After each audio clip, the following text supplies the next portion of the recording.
What if the biggest names in tech don't actually know how to build the future? Today, we're diving into the high-stakes drama at the heart of OpenAI and what CEO Sam Altman just revealed about how Elon Musk's leadership style almost tore the company apart. If you care about the future of artificial intelligence or what really makes a company innovative, you're going to want to stick around. We're unpacking a story that redefined how we think about Silicon Valley genius. OpenAI is one of the most ambitious companies working on artificial intelligence today. From building powerful models like GPT-4 to getting the world talking about AI, this is the organization that's pushing the boundaries of technology. But behind the tech, there's another story, one that involves clashing egos, management shakeups, and questions about what it really takes to nurture a culture of brilliance. We understand how difficult it is to balance high-pressure results with long-term stability. Recently, Sam Altman, who runs OpenAI, sat down for a court testimony as part of a lawsuit that Elon Musk filed against the company. And Altman didn't hold back. He spoke with a level of honesty we rarely see in these high-profile disputes. He said flat out that Musk's approach did huge damage to OpenAI's internal culture. According to Altman, some of Musk's tactics were just not compatible with the mission of building a world-class AI research lab. Now, before we get into the details, and trust us, it's juicy, take a second to like this video, subscribe for more honest commentary on AI and tech news, and tell us in the comments, do you think visionary leaders can actually be bad for innovation? Back to the story. Here's what happened. According to Altman's testimony, Musk demanded that OpenAI's president, Greg Brockman, and then chief scientist, Ilya Sutskever, aggressively rank the company's researchers by their achievements. He also insisted that they take a chainsaw through a bunch. In other words, make ruthless cuts to the team, presumably to boost performance or weed out what he saw as underachievers.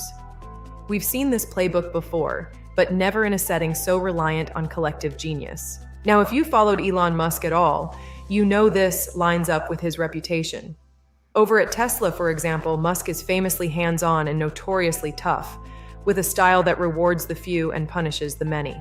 He's known for massive layoffs, a relentless push for efficiency, and of course his controversial approach to work culture after taking over Twitter, which is now called X.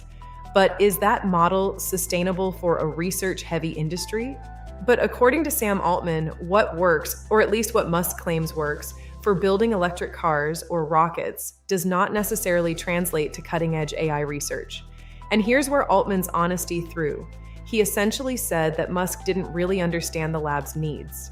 When asked about the impact of Musk's departure from OpenAI, Altman made it clear that morale improved after Musk left. That's a pretty bold statement, especially considering Musk's outsized influence in Silicon Valley. It forces us to reconsider the great man theory of history. Most of us believe, or were told to believe, that behind every breakthrough is a great man, some singular genius who drives innovation by sheer force of will. Musk certainly fits that media narrative, but Altman's comments raise a tough question. Can a company survive when methods are misaligned? In AI research, collaboration and creativity are crucial. Incremental breakthroughs happen when researchers feel safe experimenting, sharing wild ideas, and sometimes, yes, failing. This is a problem statement we see across many high-stakes industries today. The kind of rank and yank system Musk wanted, where people are scored and cut based on short-term accomplishments, can actually destroy that atmosphere. Instead of fostering innovation, it breeds paranoia and competition, making people afraid to take risks. That's why Altman's pushback is so important. From a business perspective, the ROI of a culture rooted in fear is often negative in the long run. When we talk about AI strategy, we have to talk about people. If your top talent is focused on survival rather than discovery, you've already lost the competitive edge. Engineering is about building things that work reliably. Research is about finding things that might not exist yet. You can chainsaw your way to a production goal, but you cannot chainsaw your way to a scientific epiphany. Musk's failure to see this distinction was a strategic blind spot. Let's put this into perspective with something everyone's seen. Think about sports teams and how the best coaches don't always just pick the top scorers. They build a culture where team members help each other excel. We understand that leadership is about orchestration, not just domination. They experiment with new plays and trust one another. Translating that to OpenAI, Altman was arguing for a model where researchers could thrive together rather than fighting for survival. It's the difference between a championship dynasty and a one-season wonder. So what does this drama mean for the rest of us watching from the sidelines? First, it's a reminder that management styles aren't one size fits all. What's celebrated in one company or one industry can be outright toxic somewhere else. Tech history is littered with examples of this. Tech history is littered with examples where ego, instead of insight, set teams back years. We've seen brilliant products fail because the leadership refused to adapt to the changing needs of their experts. It's a recurring theme in the history of Silicon Valley. Second, it highlights the hidden human factors that drive progress. It's not just about powerful algorithms and smart machines. It's about whether people feel empowered to do their best work, or if they're constantly looking over their shoulders. We believe empowerment is the ultimate ROI. And third, we're seeing that even the most iconic leaders, like Musk, can get it wrong. And that calling out these missteps publicly, as Altman just did, is both risky and necessary. It takes courage to stand up to a legend when they're undermining the mission.